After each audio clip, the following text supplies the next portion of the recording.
University of Adelaide, with such strong female role models, and also now with initiatives like the Barbara Kidman Fellowship, is a great place for women doing research in academia. It allows, the Barbara Kidman Fellowship in particular, supports women returning to an academic career after a hiatus for either family reasons or other personal reasons. For me, this is giving me an opportunity to pursue some of the aspects that in fact I thought a lot about during the time that I was away from academia. So in fact the hiatus that I've had away and working in industry, I think has actually ensured that the results and the research that I want to share with you this evening is actually a lot richer and a lot fuller in its meaning. Dare I say, a lot more insightful. So in my early career as an academic, I was really focused on how market intelligence would help firms to become more consumer-centric. But although I read about the challenges that this entailed, and those challenges have been there in the academic literature for 20 or 30 or more years, I didn't really truly understand them until I spent 5 years at the coalface as the market research manager with NAB. Our challenges were not things that were often talked about in the literature. It wasn't the quality of market research that we were producing. We had some world-class research suppliers that we worked with. It wasn't the amount of information that we could provide the business. We had 7-figure research budgets, so we had more information than we could ever imagine and more insight into our customers.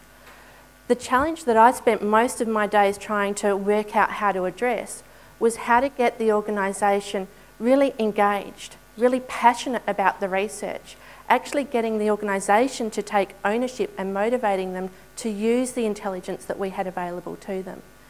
And so this is really what forms the research that I want to share with you this evening. I guess my presentation is divided into 3 key areas. Firstly, I want to explain the transition that's occurring with market research roles in industry at the moment, and why the need for this level of engagement is so much more critical now than it was even 5 or 10 years ago. Secondly, I'm going to actually speak to the research findings that I've conducted along with Professor Frances Farrelly at RMIT. We've developed, or we've identified 4 key practices that insight directors are doing to really foster a level of engagement with intelligence across the firm. And then lastly, I'm going to share with you some insights from a case study that we've done with Kraft Foods, looking at a program that they've undertaken to get their employees motivated to understand their customers, really engage with the information that's coming out, and that information's driving a lot of their product innovations throughout Asia Pacific and also now globally. So before I get too far ahead of myself, just want to, I guess, take a step back and explain what I mean by a customer insight. There's been a real transition away from the language used around market research, and in fact, industry has led this more than academia. In the last 5 years or so, companies have changed the naming of their research function. No longer you'll find market research managers in firms. You find insight directors. You don't find market research teams, you find insight teams, or normally insight and strategy teams. There's been a real shift in focus away from the research process and to the output of the research, the actual findings. More of a conscious decision to try and use those findings in the decision making and in the strategies of the firm. However, when we spoke to these insight directors and asked them what an insight is, I got a response often, it's, well, you know it when you see it. It's a light bulb moment. It's an aha moment. It's when you discover something about the customer that hasn't been discovered before, some underlying need that no one's really spoken about. But it's not just knowing this about the customer, it's being able to actually take that information and embed it into your decision making, so it becomes part of your strategy and part of your innovation. In fact, in a recent survey that IBM did with over 1,700 CEOs globally, over 70% of CEOs felt that identifying true customer insights could seriously drive your growth in your organisation. The notion of this is identifying these key insights rather than just facts about your customer will help you to get better products, better services, and obviously at the end of the day drive profitability. But the insight directors that we spoke to felt there's a real disconnect in this chain. They have the insights, but these insights aren't translating into better products and better services. There's something that's breaking down in this whole process where it shouldn't be. Now, the insight function within many firms has some real challenges to address. 3 in 4 insight directors felt that they were they understood business issues and that they're delivering to the business information that's really relevant, that's answering that critical so what question that many business managers are asking. But only 41% and 34% respectively of the business managers felt that the insight function was performing at this level. In fact, the one thing that they probably agreed on is that insight directors weren't really seen as thought leaders in an organisation, that they're not stepping up and taking a strategic role in leading the organisation and delivering that insight into the decision making. Put it down. Let's see. I've taken this diagram here from a consulting report and it's got a lot of information on it, but what this report from the Boston Consulting Group identifies is that there's a real shift in how the insight functions are, I guess, their role in an organisation and how they're being perceived. Traditionally, insight functions were very reactive. They were very tactical. They operated very much within the marketing group, but they didn't have a lot of impact on senior management or throughout the rest of the organisation. Where insight teams are moving towards, on the right-hand side of the diagram, is a much more strategic role, more forward-thinking, more proactive, having conversations with senior executives or at the CEO level within the firm, and therefore the findings are really permeating throughout the whole organisation, not just within marketing. The sobering point, though, is that 90% of firms are still operating at this level 1 or level 2 notion of an insight function. Only 10% of firms globally have managed to shift to an insight function that's taking a strategic role, which is where they're saying they want to be performing. So there's a challenge here. How can insight directors help their insight function and help their organisation move to this place where they're truly adopting and truly using the customer insight that they have available to them? Well, the insight directors we spoke to mirrored those results here in Australia, but we're also talking about the fact that it's not just about better information and better insight. Sure, we always want that, but the real challenge for us is how do we motivate people to use the information? How do we ensure they've got the capability to use the information that we have in the firm already? And this is what's going to drive value in our organisation. So this is where the research that I want to talk to you about today really addresses. This research is focused internally within an organisation, and in particular what insight directors are doing, or other people in similar roles, to motivate employees to use the market intelligence available. So how are they building engagement with research and research information? As I mentioned previously, I've done this research in conjunction with Professor Francis Farrelly at RMIT.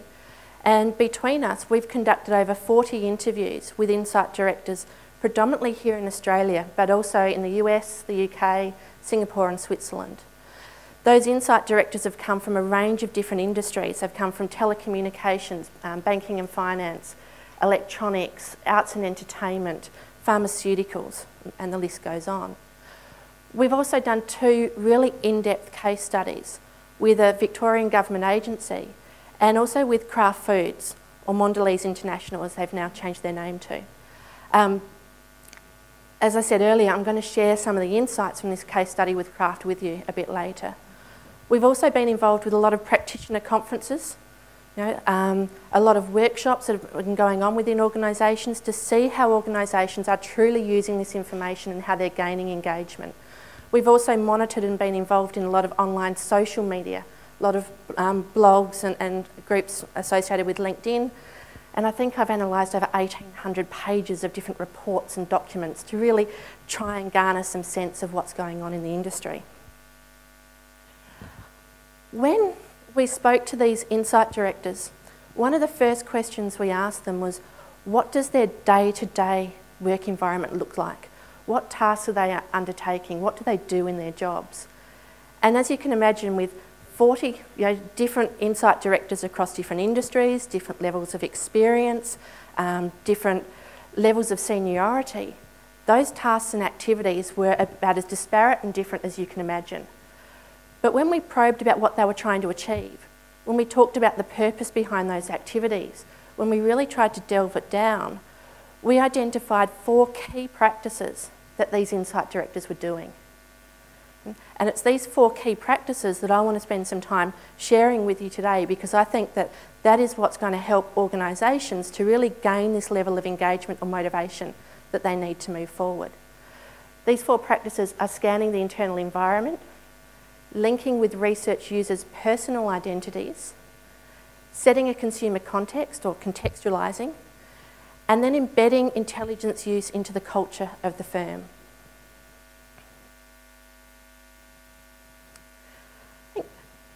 Common expression when we talk to managers, whether they're insight directors or whether they're managers in other roles, is everyone seems to be time poor. But one of the things that insight directors kept saying to us time and time again was, I seem to spend my whole day talking to people. I'm either having coffee with people, talking to them about what their needs are, what their challenges are, or I'm in meetings, or I'm talking to people about meetings, or I'm talking to people about what I talked about when I had coffee.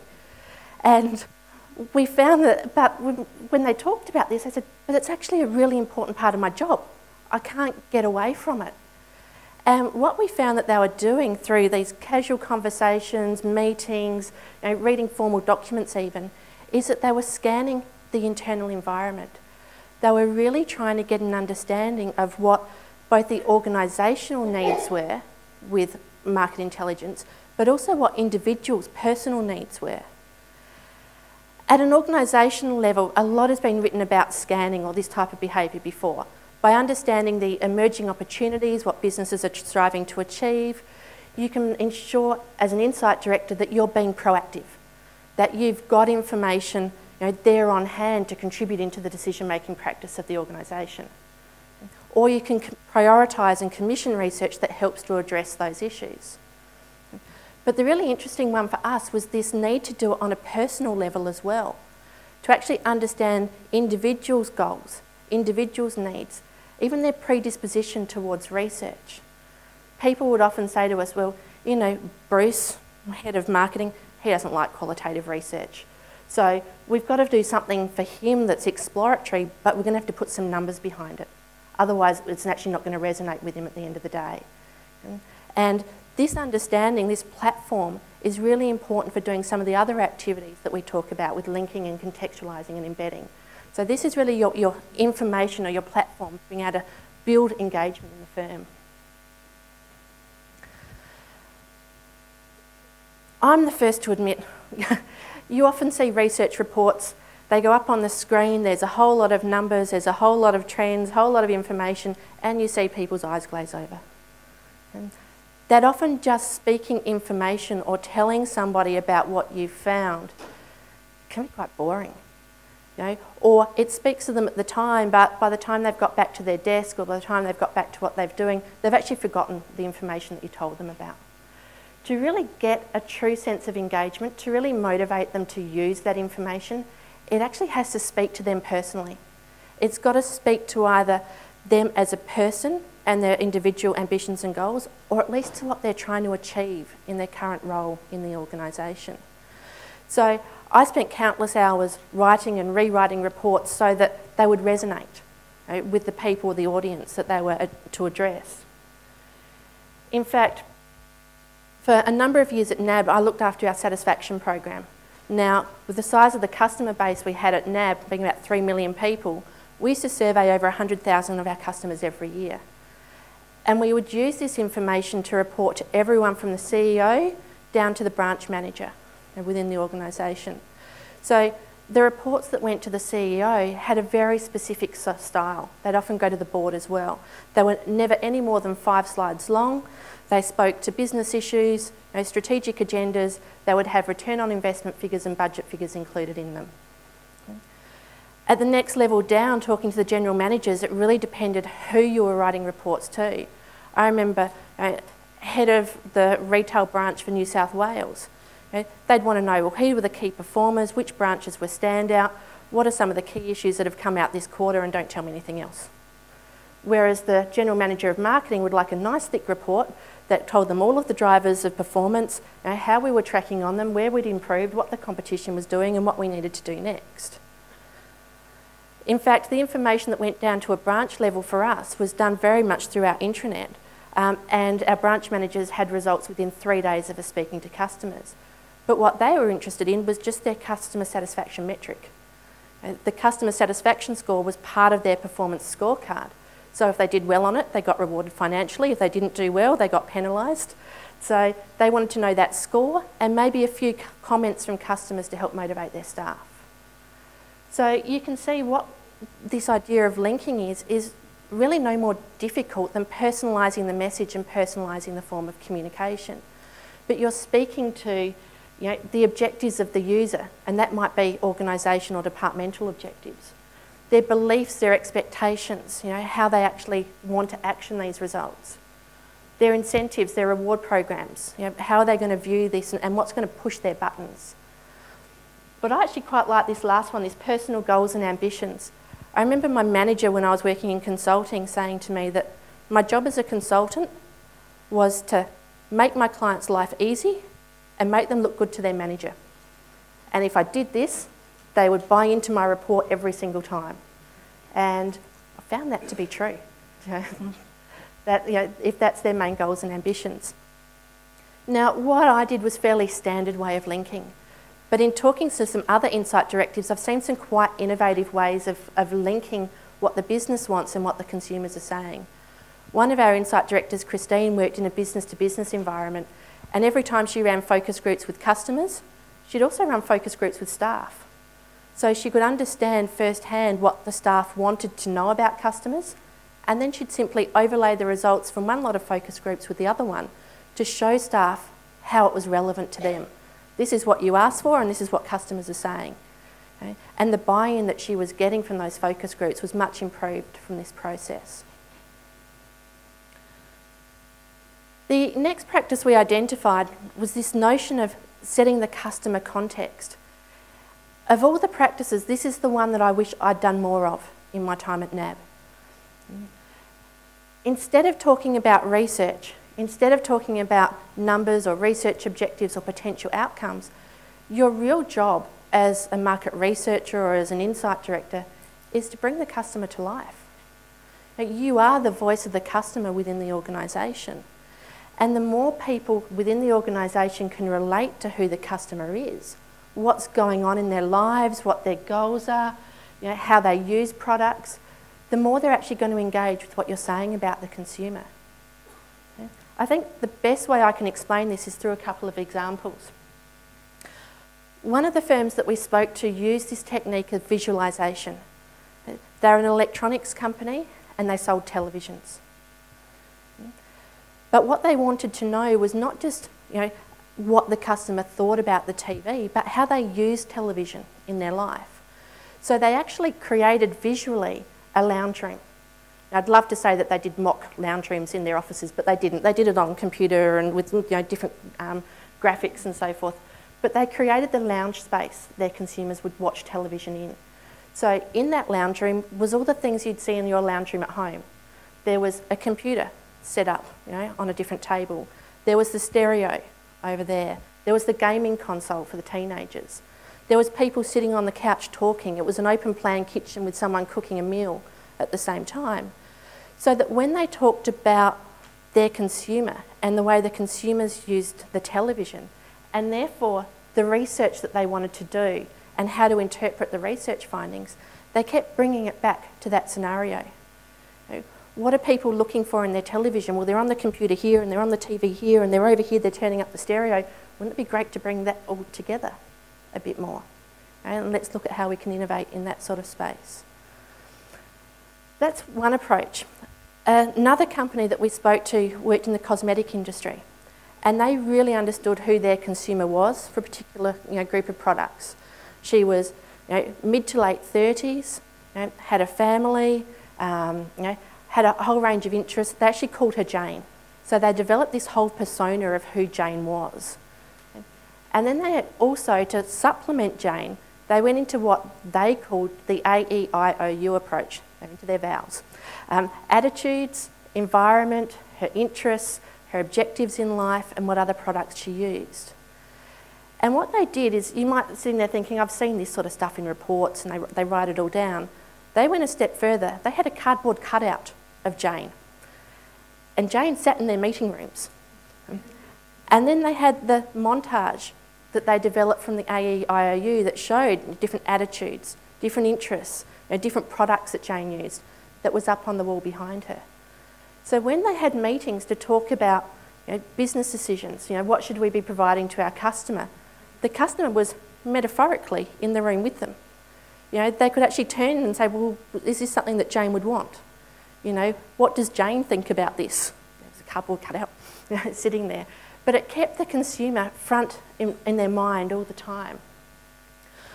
What we found with this type of contextualisation was that it actually stripped away a lot of the language that different departments used.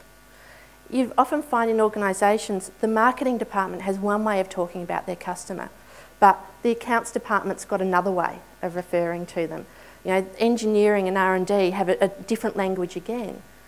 But when you make this visualisation, when you actually create the customer in their context, it strips all of those nuances away and gives the different departments an opportunity to relate at the same level. And we found that a real side benefit of this was not only did people understand their customers better, but they actually communicated better across the different teams. So I'm going to leave talking about immersion programs as a source of doing this, because that's actually what Craft have done and done it quite well. So when I talk to the case study a bit later, it's actually an example of how Craft have used an immersion program to really get their employees understanding the consumer context. One of the ways as well, I guess, to understand how important this consumer context is to understand what happens if you strip it away. One of this quote comes from a marketing director for a product that was launched in Australia that failed. And a lot of the backlash when a product fails is, oh, well, you should have tested it better. You should have done market research. Well, they did. But I really like this quote because it shows that the marketing director was actually quite perceptive about what happened. He says, we were enamoured by the numbers in the research, but so much so that we probably took our eye off of the customer's world. The numbers were there, the ideas were there, well, they seemed to be there. But did we connect with the consumer? Were we really grounded in examining our ideas and our motives as we should have been? No, we weren't. And what he's recognised is that when you look at research and when you look at market intelligence, you view it with your own biases. You view it with your own motivations, what you think might work, what you think the customers are really thinking. And by actually stripping all of that back and focusing on the customer in their world, in their life, and what's important to them, you start to see the research through their eyes rather than through your business eyes, which can be so much more powerful. And hindsight is a wonderful thing. They'd love to go back and have their time again. The last practice we saw organisations doing was really trying to embed intelligence use into the culture of their firm. Now, this is a little bit of a chicken and egg, because if you get your employees using market intelligence, it becomes part of the culture. But if you can make it part of the culture, then they're more likely to use the market intelligence. So we found that both were occurring. It's interesting, the phrasing that a lot of managers used across different industries. I think half of the Insight directors told me that they wanted a seat at the table. What they obviously mean by this is that they want to be in with senior management. They want to have the ear of senior management. They want to know what's going on, what the strategic agenda is. By trying to embed insight into the culture, what they're trying to do is raise the insight function up to that strategic level. They're trying to shift them from that level 1 traditional market research group through to the level 4 group. And they were doing a number of different initiatives, a number of different, I guess, networking initiatives to try and get this seat at the table. But they're also doing a number of other activities. One that came up with this shift from a traditional market research function to a much more strategic position was the need to build capability. Not just capability within the firm with how they're using intelligence, but capability within their own teams. Traditionally, market researchers have had very strong technical skills. They're very good analysts.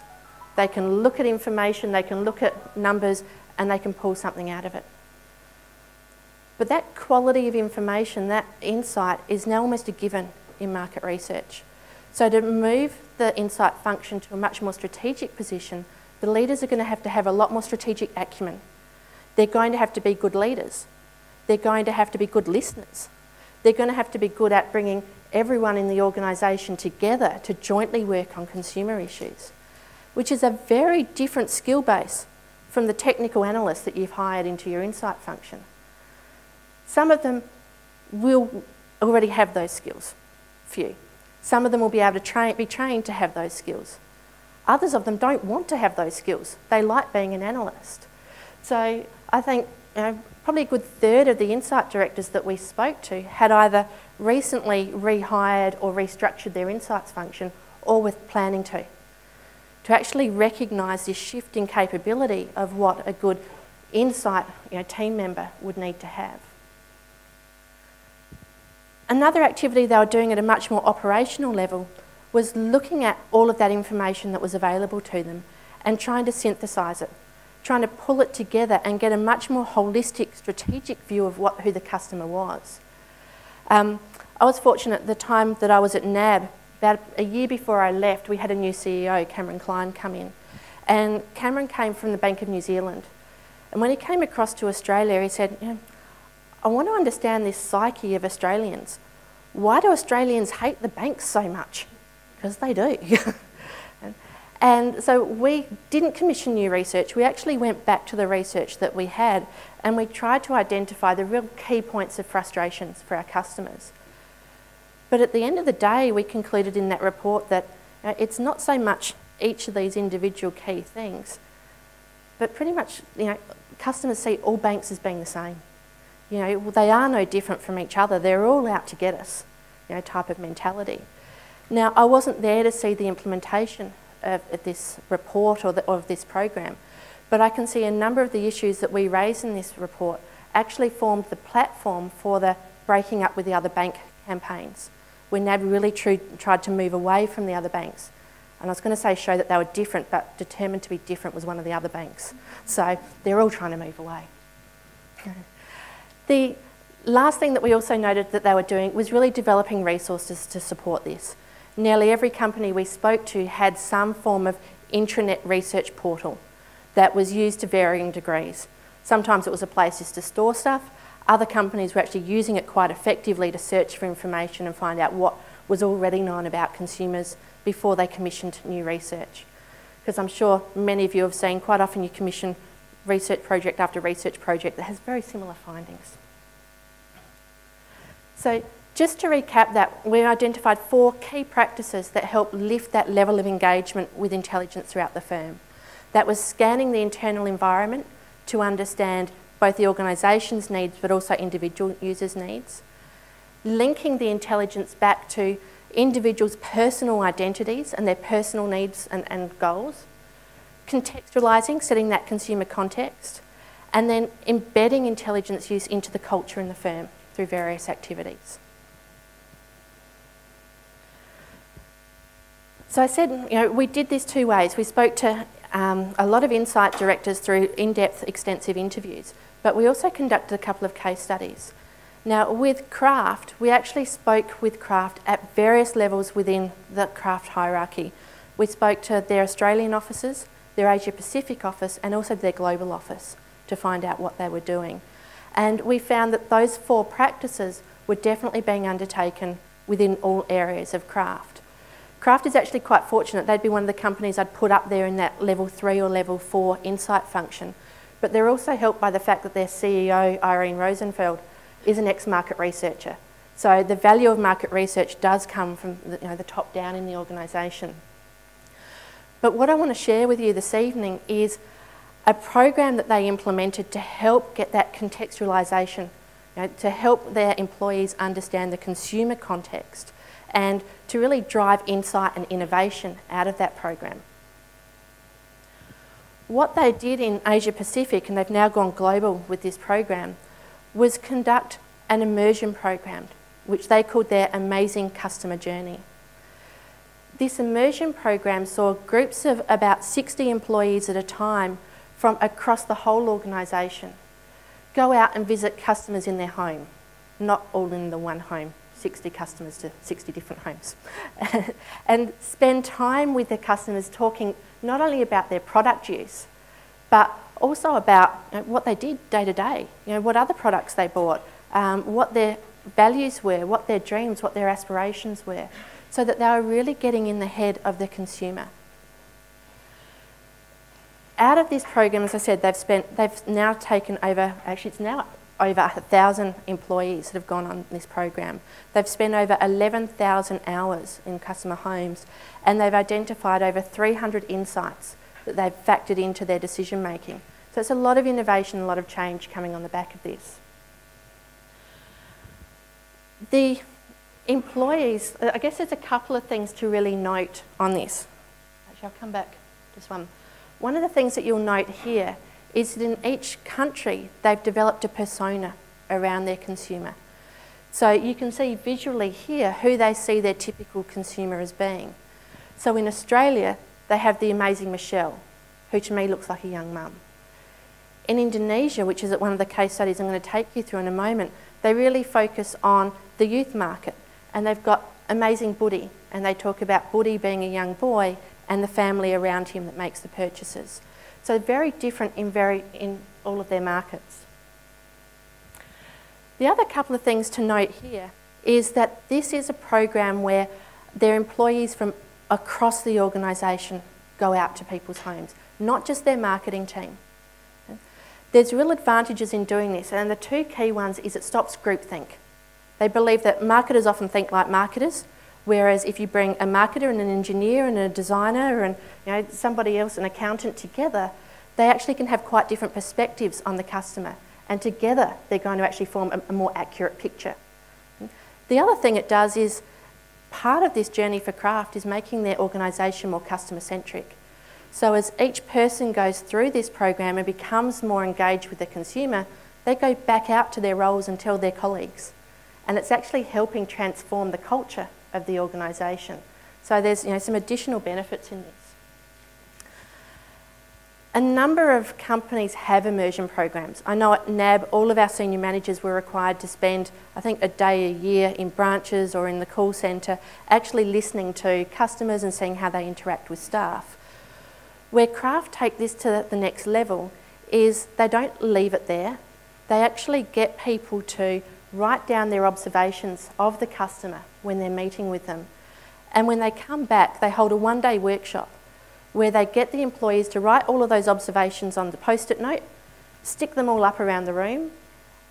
These are their ingredients. They are a fast-moving consumer good company. They think in terms of ingredients. And the workshop is their blending process. It's how they bring it all together and bake their cake or whatever they do, where they find the true insights into customers. And it's only when they've had this insight that they then start to think about how they can use it, how they can innovate, what needs to change. So I'm fortunate here this evening, I'm going to share with you a video which is actually this workshop stage. So this is after consumers have come, after employees have been out into the consumer homes and they've come back and having the workshop.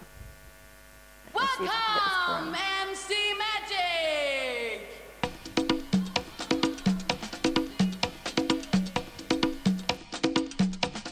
The kickoff is all about sharing what the consumer wishes, because it's actually the company that would like to be consumer-centric organization.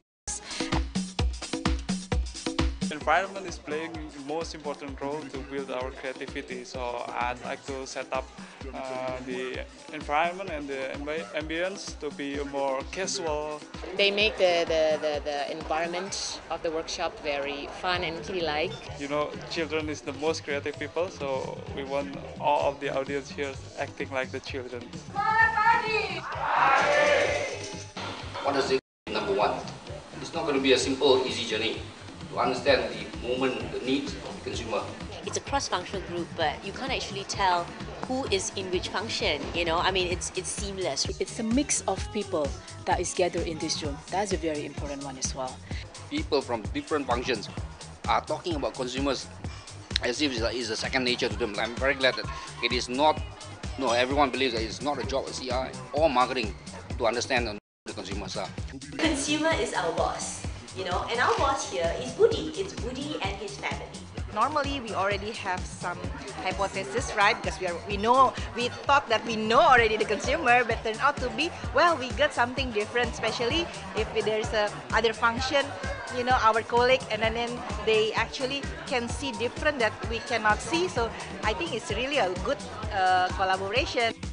As a company, we want to be consumer-centric organizations. I think this is a different ways for doing immersion of that. It's never easy to get insights from consumer. That's one thing that, you know, we can build with craft. And at the end of the day, it's all teamwork. That's what I like.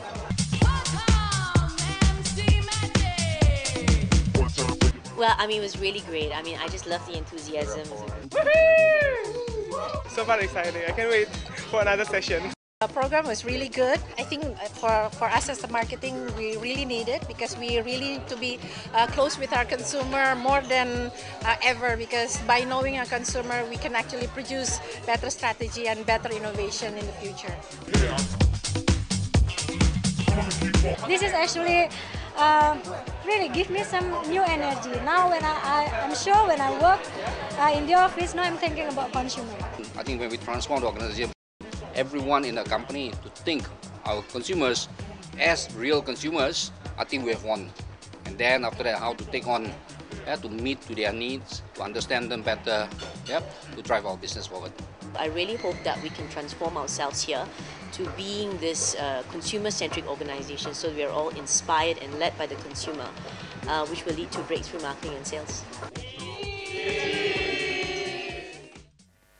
That's what the workshops look like.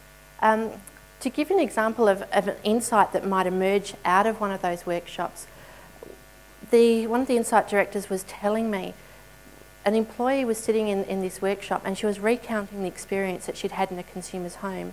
And she'd gone out to this woman's home in Indonesia, and it was quite a poor family, and sat around the kitchen table. And they talked about, you know, their normal practices and what sort of products they bought and how their daily lives were led. And she looked at this woman who was a mother and she said, "What are the hopes and dreams you have for your children?" And she said, the woman just burst into tears. She said, "I'm illiterate. My husband's illiterate." She said, "But we have a 10-year-old daughter that's incredibly intelligent and doing very well at school, and she wants to be a doctor." And she said, "And I don't know what to tell her." She said, "Do I support her dreams? Do I tell her that she can be anything that she wants to be? But what if that hope is then shattered in years to come? What if her dreams are destroyed and she can't be a doctor? No one from our village has ever become a doctor before. Why should she be one?" And then she said something that really resonated with the employee. She said, "All we can do is do the best thing by her. We spent all of our money on English lessons and on food to make sure she's healthy." And the employee shared this back at the workshop, and it really gave them an insight into why people make the purchases that they do. And Kraft at the time had a line of biscuits which all of their research suggested should be selling well. Right? It resonated with what this customer was saying. It had 9 vitamins and minerals. It had milk and wheat and was actually positioned as a healthy product in the market. It only cost 5 cents for a packet of biscuits, which is still a low-cost item even in Indonesia. The brand positioning they had around this product was that it gave you energy to win. And so they went back and they looked at this biscuit product with this new insight about the customer. And they felt that, no, we've actually got the product right. This is a product that should be resonating with our consumer. But they tweaked their message to the market. They tweaked their brand proposition. And they changed it to something which doesn't translate as well, but to the winning aspiration in every child. So it was less rational and more emotional in its marketing appeal. And their sales increased. You know, they actually became the #1 product in the marketplace based on having this more emotional appeal to their biscuits, which was still delivering to consumer needs. So I thought that I'd share with you the ad that came out of that insight as well. Probably a bit like Australia, it's focused a lot on sport and achieving their sporting aspirations, but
So this program for craft has been incredibly successful. It's really done 3 things.